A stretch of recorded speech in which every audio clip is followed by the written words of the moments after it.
ജാതിത്തൊണ്ടില്ലേ, ഇന്നലെ പൂവാറന്തോട് പോയപ്പോഴേക്ക് ജാതിത്തൊണ്ട് പറിച്ചുകൊണ്ട് വന്നു. കഴുകി നല്ലപോലെ കഴുകി എടുത്തേക്കാണ്. ഇത് ഞാൻ എന്നാ ചെയ്യുന്നതെന്ന് ആക്കാൻ വേണ്ടിയിട്ട് അതിനുള്ള ഒരു പാകത്തിൽ നമുക്കൊരു സിറപ്പാക്കാം. ഈ വയറുവേദനയ്ക്കും കുഞ്ഞുങ്ങൾക്കും പിന്നെ അല്ലാതെ നമുക്ക് ഗ്യാസ് ഒക്കെ വരുമ്പോഴും ഒക്കെ ഇച്ചിരി മിക്സ് ചെയ്ത് വെള്ളത്തിൽ മിക്സ് ചെയ്തോ സോഡയിൽ മിക്സ് ചെയ്തോ ഒക്കെ കുടിച്ചാൽ നല്ല അടിപൊളി സാധനമാണ് കേട്ടോ. അപ്പൊ ആരും ജാതിത്തൊണ്ട് കളയരുതേ. ഈ ജാതിത്തൊണ്ട് നമ്മൾ അച്ചാറിടും, വൈനിടും, ചമ്മന്തി അരയ്ക്കും, ഒരുപാട് സാധനങ്ങൾ ഉണ്ടാക്കാം. ഇനിയിപ്പോ ആയി വരുന്നുണ്ട്, നമുക്ക് കുറച്ച് അച്ചാറൊക്കെ ഇട്ട് വെക്കണം. ആദ്യം നമുക്ക് ഈ കുറച്ചെടുത്തിട്ട് സിറപ്പാക്കാം.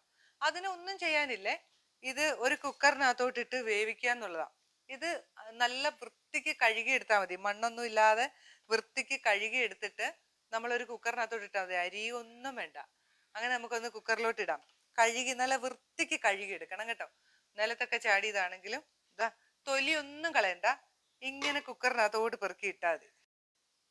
കണ്ടോ, നമുക്ക് ഇങ്ങനെ ഒരു കുക്കറിനകത്തോട്ട് ഇടാം. നല്ലപോലെ കഴുകി വൃത്തിയാക്കിയ നമ്മുടെ തൊണ്ട്.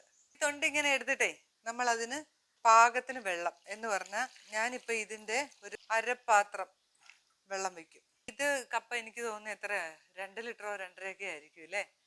ഇതിന് ഒരു പാത്രം എടുത്തിട്ട് 3/4 പാത്രം ഒഴിച്ചു. ഒന്നുകൂടെ പറയാം, ഇങ്ങോട്ട് വാ. ജാതിത്തൊണ്ടിന്റെ 3/4 ഭാഗവും വെള്ളം എടുത്തു. കണ്ടോ, ഇത്രയും വെള്ളം അങ്ങ് അടച്ചു. സ്റ്റൗ ഓൺ 3-4 വിസിൽ വരട്ടെ, നന്നായിട്ട് അങ്ങോട്ട് വെന്തോട്ടെ. ബാക്കി പരിപാടി നമുക്ക് അത് കഴിയും. കുക്കറൊക്കെ തുറന്നു കേട്ടോ, നോക്കിയേ. ഇത് നല്ല പോലെ വെന്ത് ഇതിന്റെ സത്തൊക്കെ ഇറങ്ങിയിട്ടുണ്ട്. ഒന്നുകിൽ നമുക്ക് ഇങ്ങനെ ഒന്ന് പിഴിഞ്ഞെടുക്കാം. പിഴിയുമ്പോ എന്നാന്നറിയോ, കളറിന് വ്യത്യാസം വരുവേ. ഇങ്ങനെ ഇത് അല്ലാതെ തന്നെ പിഴിയാതെ നമ്മളിങ്ങനെ ആ വെള്ളം മാത്രം ഊറ്റിയെടുക്കുകയാണെങ്കിൽ നല്ല കളർ കിട്ടും. നല്ല പോലെ വെന്ത് കഴിഞ്ഞിട്ട് നമ്മൾ ആ വെള്ളം അങ്ങോട്ട് ഊറ്റിയെടുത്ത് അരിച്ചു മാറ്റി വെച്ചിട്ട് പാകത്തിന് പഞ്ചസാര, ഞാനിപ്പോ എനിക്ക് ഇത്രയും മധുരം വേണം, അതിന് പാകത്തിന് പഞ്ചസാര എടുത്ത് ഒന്ന് പാനിയാക്കി അതിലേക്ക് നമ്മൾ ഈ എടുത്തു വെച്ചിരിക്കുന്ന സിറപ്പും കൂടി ഒഴിച്ച് നന്നായിട്ട് മിക്സ് ചെയ്ത് തണുത്ത് കഴിയുമ്പോൾ നമ്മളൊരു ചില്ലുകുപ്പിയിലാക്കി എടുത്ത് ഫ്രിഡ്ജിൽ സൂക്ഷിക്കുക. എന്നിട്ട് ആവശ്യമുള്ളപ്പം എടുത്ത് ഉപയോഗിക്കുക. വയറുവേദനയ്ക്കോ ഗ്യാസിന്റെ പ്രശ്നമൊക്കെ വരുമ്പോൾ ഇത് നല്ലതാ കേട്ടോ. ഇത് കണ്ടോ, നമ്മൾ ഉണ്ടാക്കി വെച്ച ജാതിക്കയുടെ ജ്യൂസാണ്. എന്ന് പറഞ്ഞാൽ ഒന്നും ചെയ്തില്ല. ജാതിക്ക വേവിച്ച് നമ്മൾ അതിന്റെ സിറപ്പ് എടുത്തു. അതിനുശേഷം പഞ്ചസാര ഉരുക്കി അതിനകത്ത് ചേർത്ത് വെച്ചു. എന്നിട്ട് ഇത് ഫ്രിഡ്ജിനകത്ത് എടുത്തു വെച്ചു.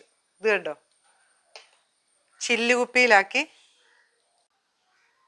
കണ്ടോ, ശരിക്കും ഇതിനകത്ത് ഇച്ചിരി സോഡ ഒഴിച്ചു കുടിച്ചാലോ, നല്ല ഗ്യാസൊക്കെ ഉണ്ടെങ്കിലല്ലേ ഇച്ചിരി സോഡ ഒഴിച്ചു കുടിക്കാം. അല്ലെങ്കിൽ ഇങ്ങനെ തന്നെ ചെറിയ കുട്ടികൾക്കൊക്കെ കൊടുക്കുന്നത് നല്ലതാണ് കേട്ടോ.